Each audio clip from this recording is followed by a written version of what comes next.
ఒకే ఒక కేక సృష్టికర్తను ముందుకు వెళ్లకుండా, దాటిపోకుండా అక్కడే ఆపు చేయగలిగింది. ఎందుకని ఈరోజు నీవు నేను ప్రార్థన చేస్తున్నప్పుడు దేవుడు ఆగగలుగుతున్నాడు మన దగ్గర? మన నుంచి దాటిపోకుండా మనం దేని కొరకు అయితే మనం ప్రార్థన చేస్తున్నామో దానికి జవాబు ఇచ్చే విధంగా దేవుడు మన దగ్గర ఎందుకు ఆగలేకపోతున్నాడు? ఎందుకు దేవుడు మనకు జీవితంలో కార్యాన్ని చేయలేకపోతున్నాడు? ఎందుకు దేవుడు మనల్ని దాటిపోతున్నాడు?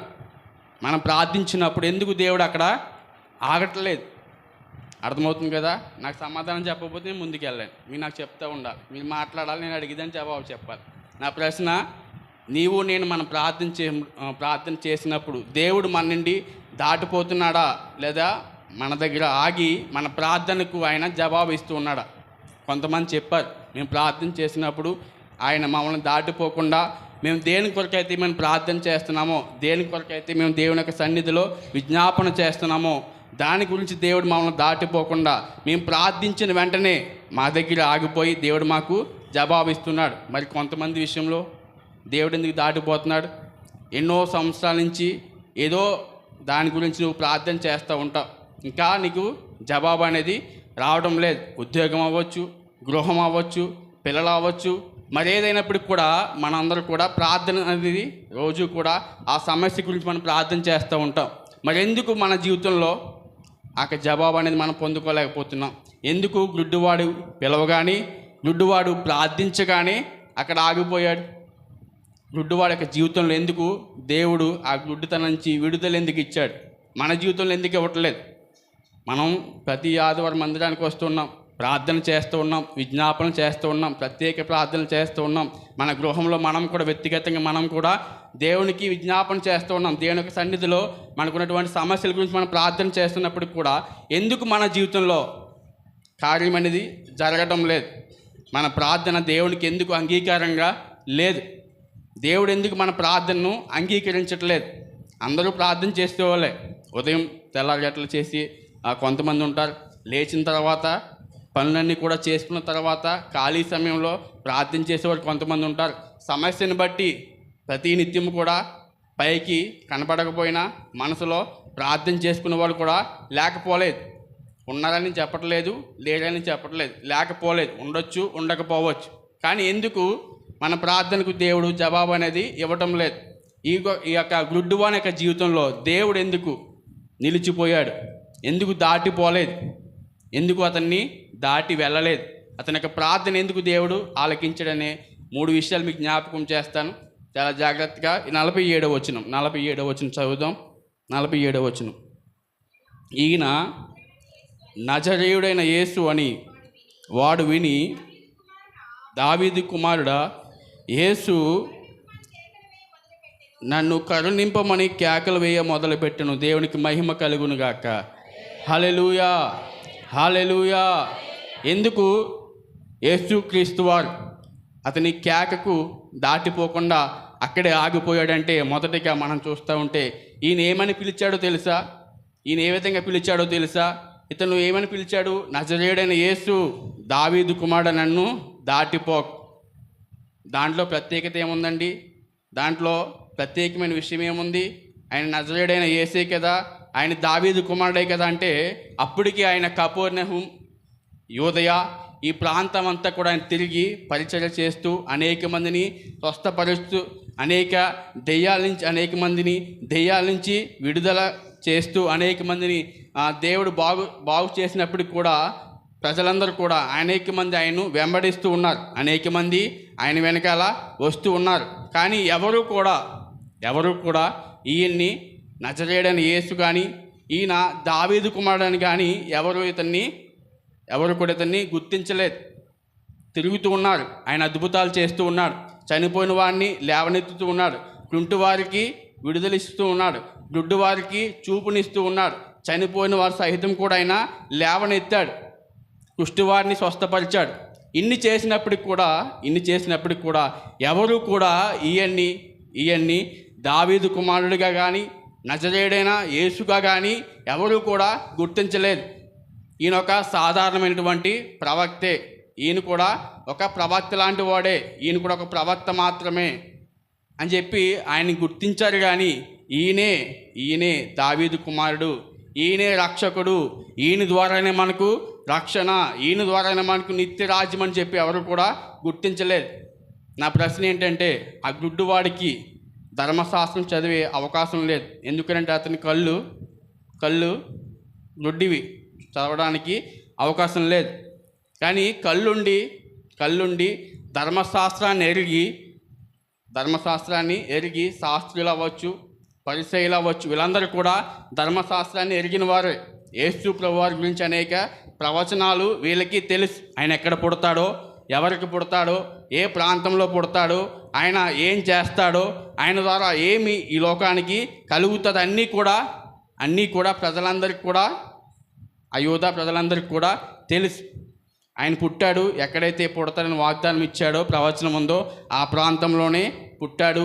ఎవరికి పుడతానని చెప్పి ప్రవచనం ఉందో ఆమె కడుపు నుండే ఆయన ఈ లోకానికి వచ్చాడు. ఇలా చూస్తూ ఉంటే ఆయన గురించిన ప్రవచనాలన్నీ కూడా నెరవేర్పు అనేది జరిగింది.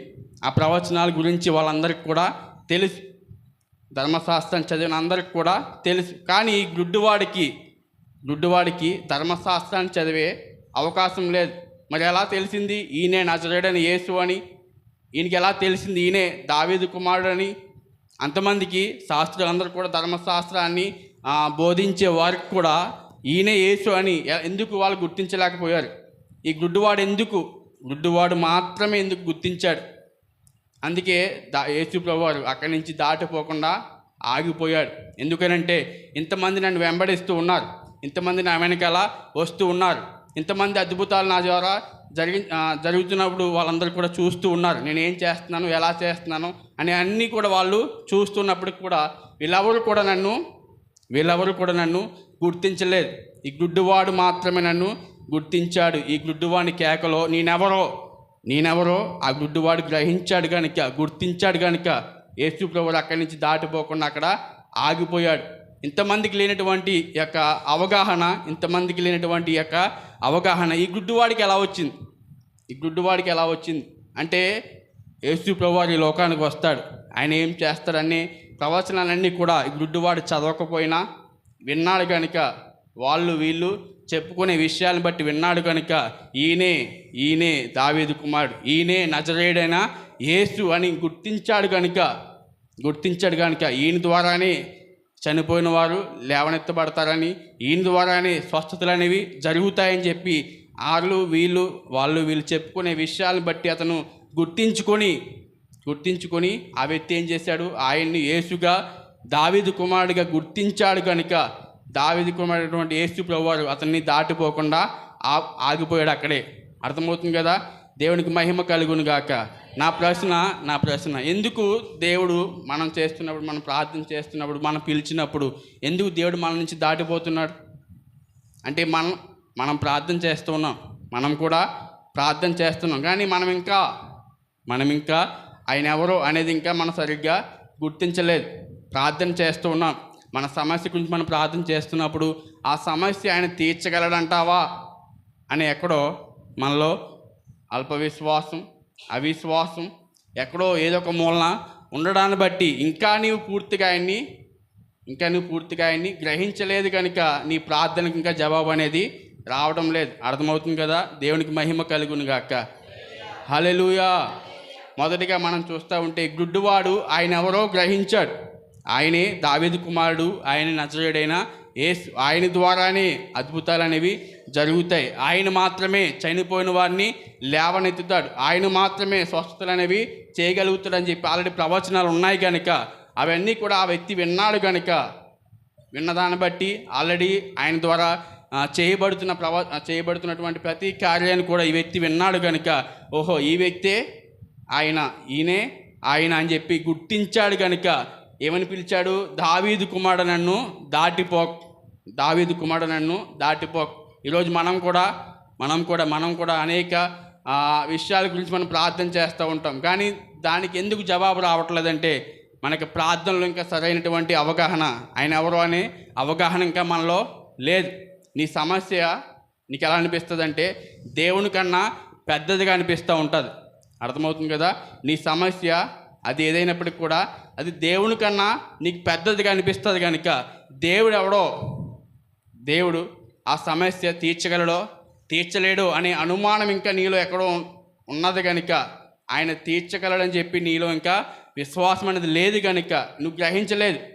సమస్య పెద్దదే కానీ దేవుని కన్నా సమస్య చిన్నదే. అది ఎంత పెద్ద సమస్య అయినప్పటికీ కూడా దేవుని కన్నా అది చిన్నది. నేను కలిగి ఉన్న దేవుడు, నేను ప్రార్థన చేస్తున్న దేవుడు ఈ సమస్యను తీర్చగలిగిన సమర్థుడని ఇంకా మనం నమ్మటం లేదు కనుక, ఆయన గురించి మనం ఇంకా సరిగ్గా గ్రహించుకోవట్లేదు కనుక దేవుడు మన నుంచి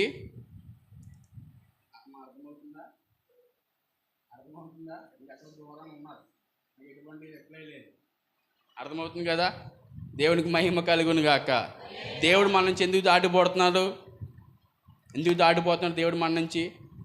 మన ప్రార్థనలో ఇంకా అవిశ్వాసం, అనుమానం ఎవరి మీద? దేవుడి మీద.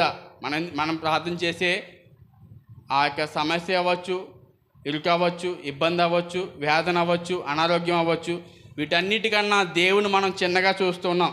దేవుడు ఇవన్నీ కూడా చేయగలిగిన సమర్థుడని చెప్పి మనం ఇంకా నమ్మలేకపోతున్నాం. ఆయన మాత్రమే చేయగలడు, ఈయన మాత్రమే చేయగలడని చెప్పి ఆ యొక్క గుడ్డివాడు దావీదు కుమారుడు నన్ను దాటిపోకనగానే అక్కడే ఆగిపోయాడు. కళ్ళు లేనప్పటికి కూడా దాన్ని ధర్మశాస్త్రాన్ని చదవలేక ఇబ్బంది పడుతున్నప్పుడు కూడా ఆ యొక్క ప్రవచనాలన్నీ కూడా ఈ వ్యక్తికి గుర్తున్నాయి. ఆయన యొక్క జీవితంలో ఏం జరుగుతుందో, ఎక్కడ పుడతాడో అన్నీ కూడా ఈ వ్యక్తి గ్రహించాడు కనుక ఈయనే నజరేయుడైన యేసు అని చెప్పి గుర్తించి యేసు ప్రభు వారిని దావీదు కుమారుడు నన్ను దాటిపోకని చెప్పి పిలవగానే అక్కడే ఆగిపోయాడు. ఈరోజు నా ప్రార్థన కూడా అలా దేవుడు ఆలకించాలంటే, నీవు నేను మొరపెట్టినప్పుడు, నీవు నేను ప్రార్థించినప్పుడు, నీవు నేను దేని కొరకైతే మనం ప్రార్థన చేస్తున్నామో ఆ సమస్య మన జీవితం నుంచి వెళ్ళిపోవాలంటే, తొలగిపోవాలంటే మనం ఏం చేయాలి? నువ్వు ఎవరికైతే ప్రార్థన చేస్తున్నావు ఆయన ఏమై ఉన్నాడో నువ్వు ప్రార్థన చేయగలిగితే ఆయన నువ్వు గుర్తించగలిగితే నీకు జీవితంలో నువ్వు దేని కొరకైతే నువ్వు ప్రార్థన చేస్తున్నావో ఆ సమస్య నుంచి దేవుడు నిన్ను విడిపిస్తాడు. అర్థమవుతుంది కదా. కళ్ళుండి దేవుని గుర్తించలేని అనేక మంది ఇతను వెంబడిస్తున్నప్పటికి కూడా కళ్ళు లేకుండా దేవుని గుర్తించాడు. ఈయనే దావీదు కుమారుడు, ఈయన ద్వారానే మాకు రక్షణ అని చెప్పి కళ్ళుండి దేవుని చూడడానికి వచ్చాడు. ఆయన ఎవరు అని చెప్పి, ఎవరా వ్యక్తి? కళ్ళుండి దేవుణ్ణి చూడడానికి వచ్చాడు. ఆయన ఎవరు, ఏం చేస్తాడు, ఈయన గురించి లోకమంతా కూడా చాలా గొప్పగా చెప్పుకుంటున్నారు. ఇంతకీ ఈ వ్యక్తి ఎవరు, ఎలా ఉంటాడు, ఏం చేస్తాడు అని చెప్పి చూడడానికి వచ్చాడు ఒక వ్యక్తి. ఎవరా వ్యక్తి? మేడి చెట్టు ఎక్కాడు. ఎవరు? జక్కయ్య. అర్థమవుతుంది కదా. జక్కయ్య ఏం చేశాడు? మేడి చెట్టు ఎక్కాడు. ఎందుకని? ఆయన చూడడానికి. కానీ ఇక్కడ ఈయనకి కళ్ళు లేవు, ఎక్కడానికి అవకాశం లేదు. ఎక్కడో రోడ్డు మూలన భిక్షం అడుక్కునేవాడు దేవుని గురించి జ్ఞానాన్ని తెలుసుకున్నాడు, విన్నాడు కనుక ఈయన నజరేయుడైన యేసు అని చెప్పి గుర్తించాడు. సో కనుక మనకి వాక్యం ఉంది, సేవకుడు బోధిస్తూ ఉన్నాడు, టీవీలో వాక్యం వింటూ ఉన్నారు, యూట్యూబ్లో వాక్యం వింటూ ఉన్నారు, బైబిల్ చదువుకుంటూ ఉన్నారు వ్యక్తిగతంగా.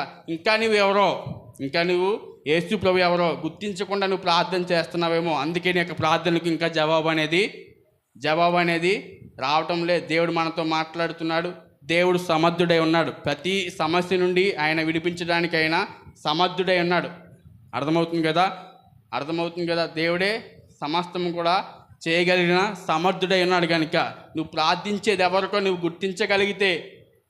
గుర్తించగలిగితే నీ నుండి దేవుడు వెడలిపోడు. అక్కడే ఆగి నీ యొక్క సమస్య గురించి ఆయన సొల్యూషన్ అనేది నీకు ఇస్తాడు. అర్థమవుతుంది కదా. మొదటిగా మనం చూస్తూ ఉంటే ఆయన ఎవరో ఆ వ్యక్తి గుర్తించాడు కనుక ఆ యొక్క పిలుపులో ఆయన కూర్చున్న ఆ గుర్తింపు పొందగానికి ఆయన దాటిపోకుండా అక్కడే ఆగిపోయాడు. సో కనుక ఈ రాత్రి మొదటిగా దేవుడు మనతో మాట్లాడుతున్న మాట, నువ్వు ప్రార్థన చేస్తున్నప్పుడు, నువ్వు ఎవరికైతే ప్రార్థన చేస్తున్నావో ఆయన ఏమై ఉన్నాడో నువ్వు గుర్తించగలిగితే నీ సమస్యను ఆయన విడిపించలేడా, నీ సమస్యను ఆయన తీసివేయలేడా అనే విషయాన్ని నువ్వు గుర్తించగలిగి నువ్వు ప్రార్థన చేయగలిగితే, అపనమ్మకంతో కాకుండా అవిశ్వాసంతో కాకుండా నువ్వు ప్రార్థించగలిగితే నీ కార్యంలో నువ్వు దేని కొరకైతే ప్రార్థన చేస్తున్నావో అది నీ యొక్క జీవితంలో కంపల్సరిగా అది జరిగి తీరుతుంది. దేవునికి మహిమ కలుగును గాక.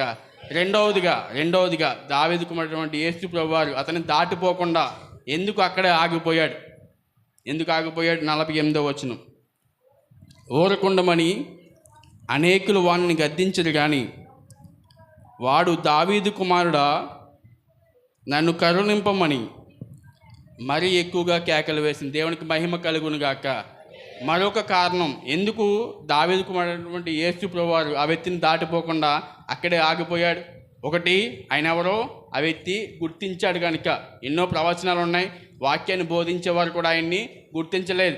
ఈయన క్రీస్తు కాదని చెప్పి చాలామంది వ్యతిరేకించారు, తీసుకుని వెళ్ళి సిలువకు అప్పగించారు. ఎవరు వాక్యాన్ని ప్రవచనాల్ని అన్నీ కూడా వాళ్ళకి తెలిసి ఉండి తీసుకుని వెళ్ళి సిలువకు అప్పగించారు. కానీ ఈ వ్యక్తికి అవేమీ తెలియదు, విన్నాడంతే. విన్న దాన్ని బట్టి ఆయన ఎవరో గుర్తించాడు కనుక దావీదు కుమారుడైనటువంటి యేసు ప్రభువు అతన్ని దాటిపోకుండా అక్కడే ఆగిపోయాడు. అది మొదటి కారణం. రెండవదిగా ఎందుకు యేసు ప్రభువు వారు అతన్ని దాటిపోకుండా అక్కడే ఆగిపోయాడు?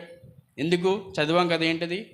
ఊరకుండమని అనేకులు వానిని గద్దించరు కానీ వాడు దావీదు కుమారుడా కరుణింపమని మరీ ఎక్కువగా కేకలు వేసింది. దేవునికి మహిమ కలుగును గాక.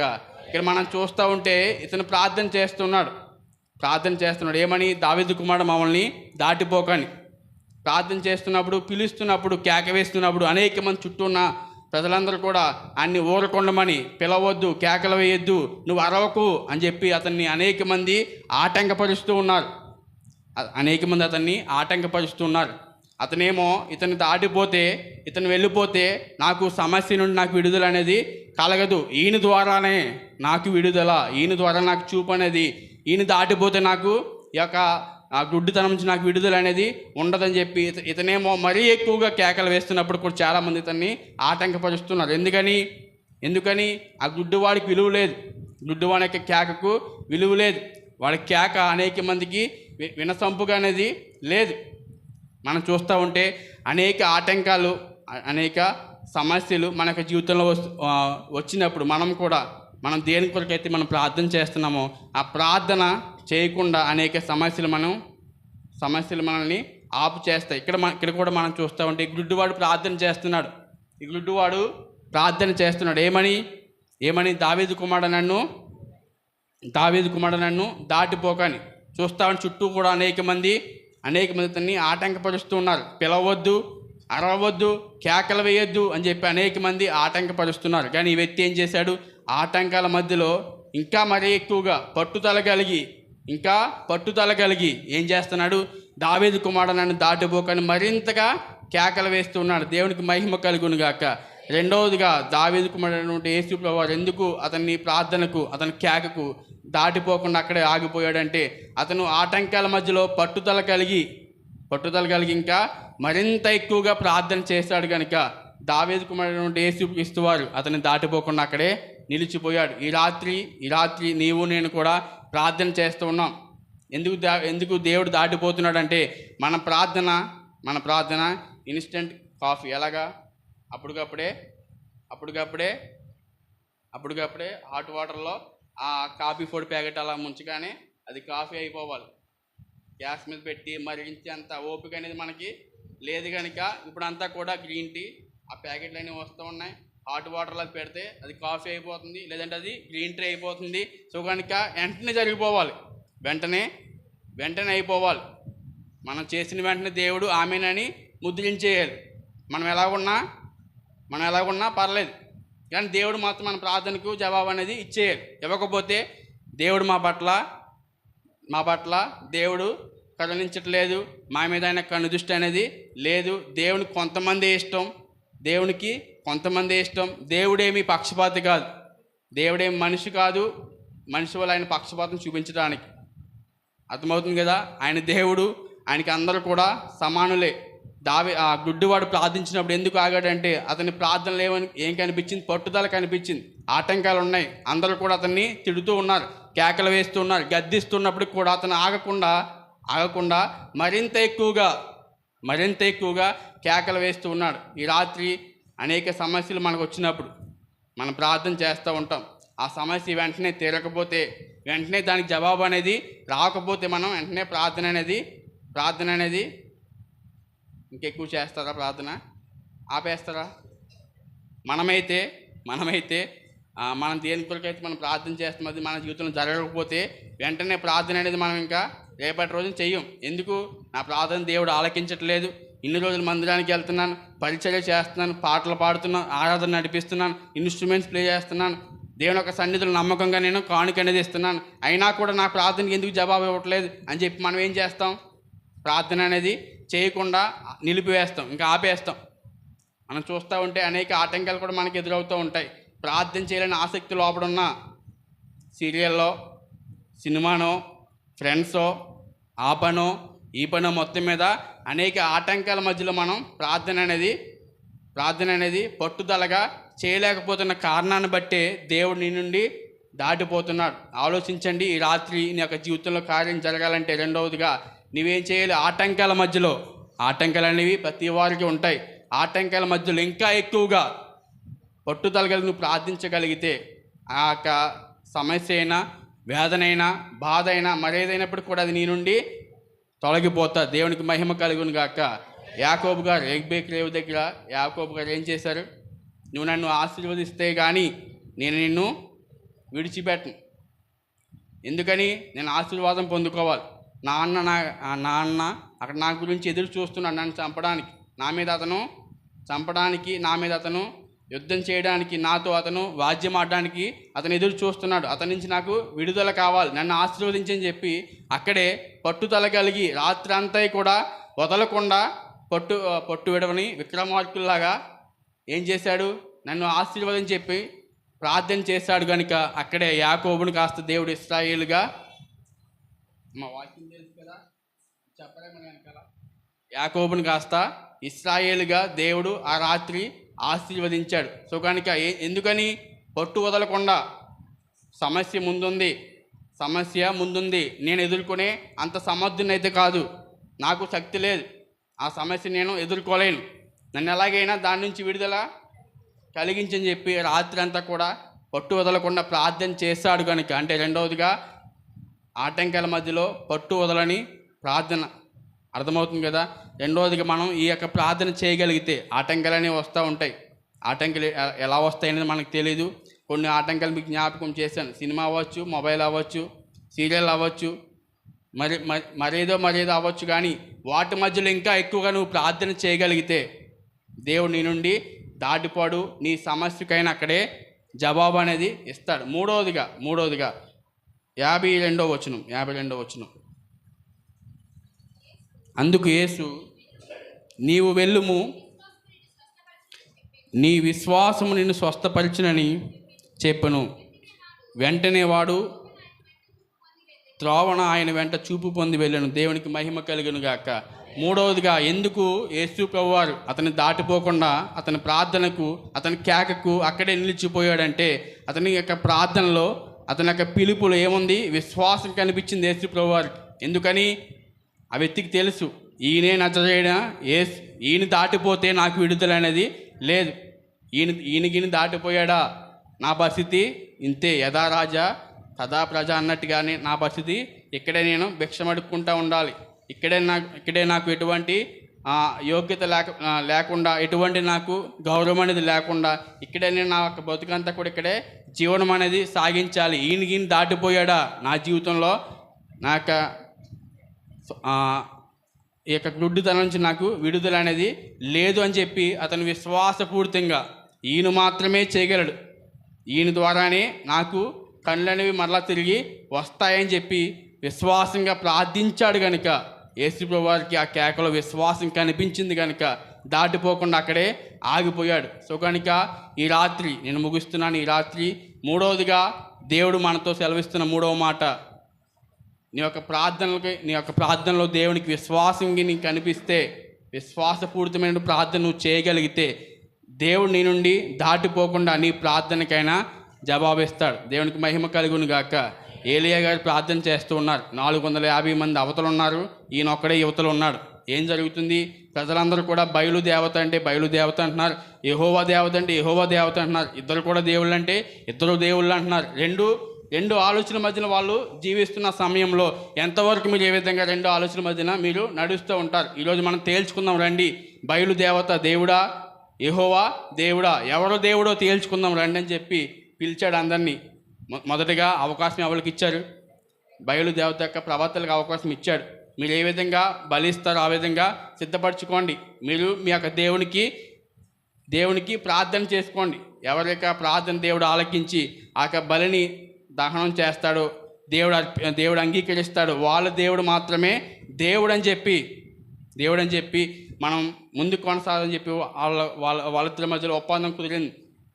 బయలుదేవతకు ప్రవక్తలందరూ కూడా ఏ విధంగా అయితే బలి ఇవ్వడానికి సిద్ధపరుస్తారో అలాగే వాళ్ళంతా కూడా సిద్ధం చేశారు. వాళ్ళందరూ ఉదయం నుంచి సాయంత్రం వరకు బయలుదేవత అని చెప్పి వాళ్ళందరూ కూడా ప్రార్థన చేస్తున్నారు. వచ్చి ఈ యొక్క బలిని అంగీకరించని చెప్పి వాళ్ళ ఉదయం నుంచి కూడా ప్రార్థన చేసినప్పుడు కూడా ఎక్కడా కూడా ఎటువంటి చిన్న అగ్ని కూడా, చిన్న కణం కూడా ఆకాశం నుండి దిగి వచ్చినట్టుగా అక్కడ లేదు. ఇప్పుడు ఏలియా గారికి అవకాశం వచ్చింది. వాళ్ళ యొక్క టర్న్ అనేది అయిపోయింది. ఈయన వచ్చాడు. ఈయన ఏం చేశాడు? ఏ విధంగా బలి ఇస్తారో ఆ విధంగా అంతా కూడా సిద్ధపరిచాడు. ఈయన చేసింది ఎక్స్ట్రా ఏంటంటే ఆ బలి ఇచ్చే ప్రాంతాన్ని అగ్నితో కాల్చే ఆ ప్రాంతాన్ని, ఆ బలిపీఠాన్ని అంతా కూడా ఇతను ఏం చేశాడో తెలుసా? వాటర్తో తడిపేయమన్నాడు. అర్థమవుతుంది కదా? నీళ్ళుంటే అగ్ని వెలుగుతుందండి. నీళ్ళు తడిపితే అగ్ని మంట వస్తుంది అక్కడ. కానీ ఏం చేశాడు? ఈయనకు విశ్వాసం చూడండి. నా దేవుడే నిజమైన దేవుడు, నా దేవుడి యొక్క బలిని అంగీకరిస్తాడని చెప్పి నీళ్ళతో ఆ బలిపీఠాన్ని, ఆ ప్రాంతం అంతా కూడా నీళ్ళతో తడిపేశాడు. ఎప్పుడైతే యెహోవా ఈ బలిని అంగీకరించి ప్రార్థన చేశాడో వెంటనే ఆకాశం నుండి అగ్ని వచ్చి ఆ బలిని అంగీకరించినట్టుగా, ఆ బలిపీఠాన్ని అగ్నితో కాల్చినట్టుగా మనం చూస్తూ ఉంటాం. సో కనుక ప్రార్థన చేసినప్పుడు మనకు ప్రార్థనలు దేవునికి ఏం కనపడాలి? విశ్వాసం కనిపిస్తే కంపల్సరిగా దేవుడు నన్ను దాటిపోకుండా అక్కడే ఆగి మనకి దేవుడు జవాబు అనేది కంపల్సరిగా వెంటనే తగిన సమయంలో తగిన రీతిగా నా జీవితంలో మనం దేని కొరకైతే మనం ప్రార్థన చేస్తున్నాం అది కంపల్సరిగా తప్పకుండా దేవుడు మన జీవితంలో చేస్తారు. సుఖానికి మూడు విషయాలు. ఒకటి, అతని ప్రార్థనలో దేవుడు ఎవరో అనే విషయాన్ని గ్రహించాడు కనుక, గుర్తించాడు కనుక దావీదు కుమారుడు అక్కడ దాటిపోకుండా అక్కడే ఆగిపోయాడు. రెండవదిగా, ఆటంకాలు ఉన్నాయి, సమస్యలు ఉన్నాయి, అయినా కూడా పట్టుదలకుండా ఏం చేశాడు? పట్టుదల కలిగి ఇంకా మరింత ఎక్కువగా ప్రార్థన చేయడం మనం చూస్తూ ఉన్నాం. మూడవదిగా, అతని ప్రార్థనలో విశ్వాసం ఉంది. ఈయన మాత్రమే చేయగలడు, ఈయనే చేయగలడు. కానీ మనం ప్రార్థన చేస్తూ ఉంటాం. మన ప్రార్థన ఎలా ఉంటాయి? మనం ప్రార్థన చేస్తూ ఉంటాం కానీ అవతల పక్కన వేరొక సొల్యూషన్ కూడా మనం వెతుక్కుంటూ ఉంటాం. దేవునికి ప్రార్థన చేస్తూ ఉంటాం కానీ ఆ యొక్క సమస్యను తీర్చే వేరొక మార్గాన్ని కూడా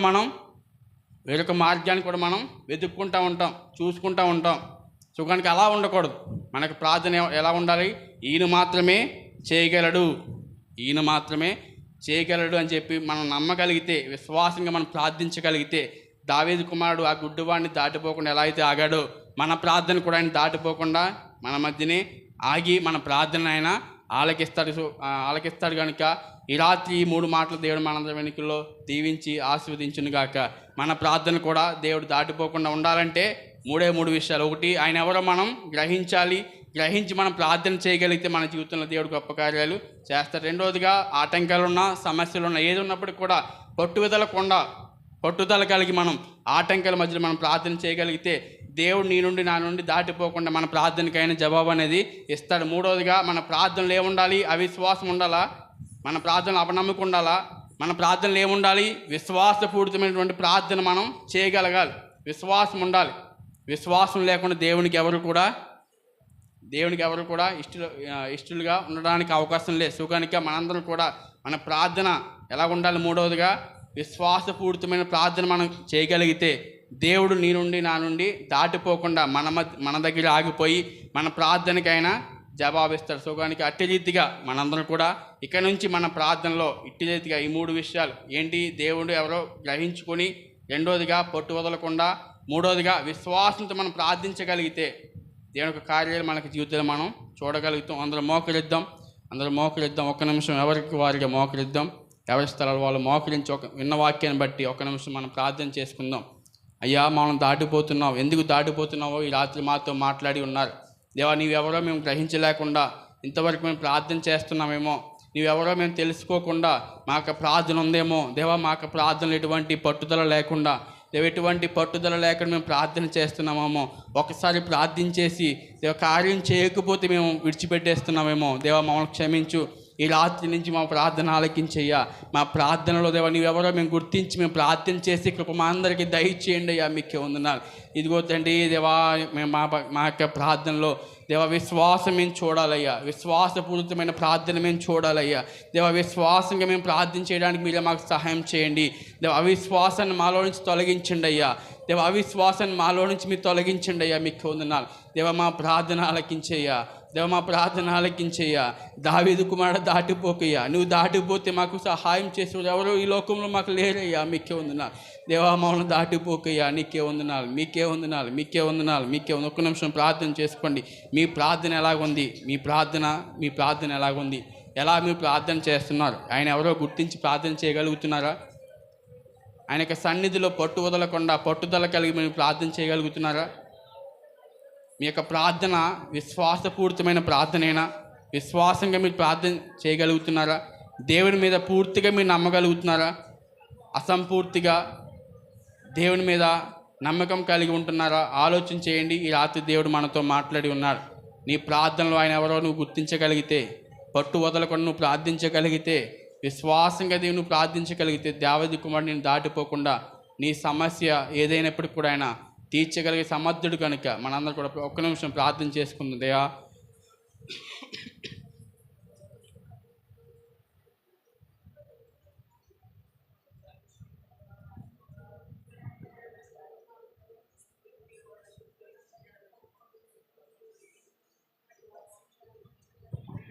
ప్రార్థన.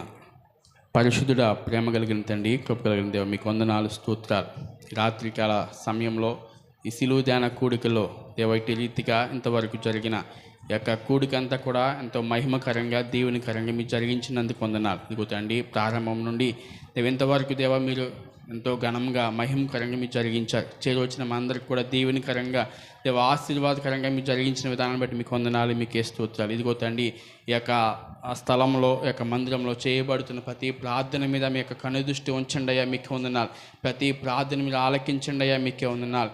ఇదిగో తండ్రి, ఎగ్జామ్స్ రాస్తున్న వారికి మీరు జ్ఞాపకం చేసుకోండి. వారి విషయంలో మీరే గొప్ప కార్యం చేయండి. దేవ అనారోగ్యంతో బాధపడుతున్న వారి జ్ఞాపకం చేసుకోండి. వారికి సంపూర్ణ ఆరోగ్యం మీరు దయచేయండి. దేవ వాళ్ళు ముట్టండి, స్వస్థపరచండి. దేవా మీకే వందనాలు, మీకే స్తోత్రాలు. ఇదిగో తండ్రి, ఇంకెవరైతే ఏ అక్కడతో దేవుని యొక్క మందిరానికి వచ్చి ఉన్నారో, ఏ అవసరం దేవుని యొక్క మందిరానికి వచ్చి ఉన్నారో దేవ సమస్తం కూడా ఎరిగిన దేవా మీకే వందనాలు. సమస్తం కూడా చేయగలిగిన దేవా మీకే వందనాలయ్యా. ఇదిగో తండ్రి, రాత్రి మీరు మాతో మాట్లాడి ఉన్నారు దేవా.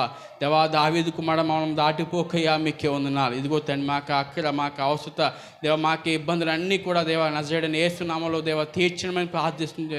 మీకు వందనాలు, మీకే స్తోత్రాలు. ఇదిగో దేవా వచ్చిన ప్రతి ఒక్కరు కూడా మీరు దీవించండి, ఆస్వాదించండి. వారి కుటుంబాల్లో శాంతి నెమ్మది దేవా మీరు దయచేయండి అయ్యా. మీకు వందనాలు. వాళ్ళ కుటుంబాలు మీరు దీవించండి దేవా. కుటుంబాల చుట్టూ మీ కంచి మీ కాపుదల దయచేయండి అయ్యా. మీకు వందనాలు. ఇదిగో తండ్రి, మా యొక్క కుటుంబాలన్నీ కూడా దీవెనకరంగా ఆశీర్వాదకరంగా మీరు ఉంచండి అయ్యా. మీకు వందనాలు. అనేక మందికి దీవెనకరంగా అనేక మందికి ఆశీర్వాదకరంగా మమ్మల్ని నిలబెట్టండి అయ్యా. మీకు వందనాలు, మీకే స్తోత్రాలు. ఇదిగో తండ్రి, ఈ సిలువ ధ్యాన కూడికలు దేవ ఇంకా నిర్లక్ష్యంగా రాలేకపోతున్న వారిని కూడా జ్ఞాపకం చేసుకోండి. దేవని చిత్తమైతే దేవా నీ రాకడ ఆలస్యమైతే వారిలో మేము కలిసి దేవ రేపటి దినాన దేవుని సృష్టించుకునే భాగ్యం మా అందరికి దయచేయండి అయ్యా. మీకే వందనాలు, మీకే స్తోత్రాలు. ఇదిగో తండ్రి దేవ మా అందరి చుట్టూ మీ కంచి మీ కాపుదల దయచేయండి. తిరిగి మళ్ళీ మాకు గృహాలకు వెళ్తూ ఉండగా దేవ మీరే మాకు క్షేమాన్ని దయచేయండి అయ్యా. మీకే వందనాలు, మీకే స్తోత్రాలు. ఇదిగో దేవా విత్తబడిన వాక్యం మాకు హృదయాలు భద్రపరచుకుని దేవా వాక్యానుగుణంగా మేము నడిచే కృప మా అందరికి దయచేయమని సమస్త ఘనత మహిమ మీకే ఆరోపిస్తూ నజరేయుడును శక్తిమంతుడైన యేసుక్రీస్తు నామములో ప్రార్థించి స్తుతించి అడిగి వేడుకొనుచున్నాం తండ్రి.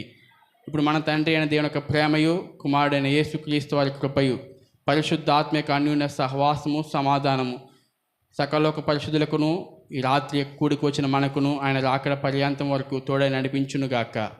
యేసు రక్తమేచి శిలువ రక్తమేచి ప్రవేశ రక్తం సంపూర్ణమైన విషయం అపవాదికి అంత నాశనం నీ నామానికి మహిమ కలుగునుగాక. ఆమేన్, ఆమేన్. మీ అందరికీ